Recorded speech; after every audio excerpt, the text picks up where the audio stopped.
షేర్లింగంపల్లిలోని సాకలి చెరువు, గోపి చెరువులను అభివృద్ధి చేయాలని బీఆర్ఎస్ నాయకుడు రవి యాదవ్ ఆధ్వర్యంలో జోనల్ కార్యాలయం ముందు ధర్నా నిర్వహించారు. ఇక చెరువుల్లో గుర్రపుడెక్క పెరిగి దోమల పెరుగుదలతో సమీప కాలనీల్లో డెంగ్యూ, మలేరియా కేసులు పెరుగుతున్నాయని ఆరోపించారు. వెంటనే నివారణ చర్యలు చేపట్టాలని డిమాండ్ చేశారు. ఇక డిప్యూటీ కమిషనర్ కు వినతి పత్రం అందజేయగా చెరువుల శుభ్రపరిచే పనులు త్వరలో చేపడతామని హామీ ఇచ్చారు.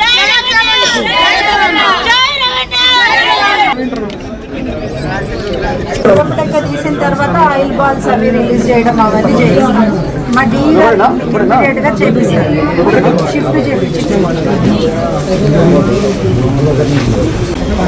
ఈరోజు గోపి చెరువు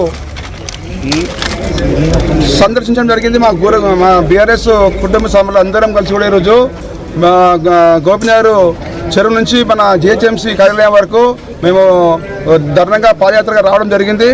పలుమార్లు మేము గోపి చెరువు మేము అభివృద్ధి చేయమని చెప్పేసి అధికారులను కలిస్తే కూడా ఎలాంటి చర్య తీసుకోకపోగా ఈరోజు అక్కడ ఉన్నటువంటి స్థానిక ప్రజలు చాలా ఇబ్బంది పడుతున్నారు.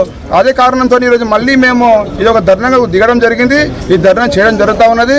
ఎందుకంటే అక్కడ ఉన్నటువంటి ప్రజలు ఎందుకంటే మధ్యతరగతి ప్రజలు ఉంటారు కాబట్టి వాళ్ళకి ఎలాంటి ఆప్షన్స్ ఉంటాయి కాబట్టి, ఎందుకంటే వాళ్ళకి ఎందుకంటే ఆరోగ్యం ఖరాబ్ అయితే 4-5 లక్షలు ఎడికేం పెడతారండి, పెట్టలేదు. కాబట్టి అలాంటి పరిస్థితి రావద్దని చెప్పేసి అక్కడ ఉండే ప్రజలు 1 లక్ష పైగా జనాభాలు ఉంటారు కాబట్టి ప్రతి ఒక్కరికి ఇబ్బంది అవుతా ఉన్నది. ఎందుకంటే మా ఏరియాలో గోపిచెరువు అనే చెరువు చాలా పెద్ద చెరువు. అది బాగా డెవలప్మెంట్ చేస్తే ఇక చుట్టుపక్కల ఉన్నటువంటి 10 కాలనీలు కూడా పాపిడి కావచ్చు, అరం టౌన్షిప్ కావచ్చు, మన గోపి నగర్, నెహ్రూ నగర్, బాపు నగర్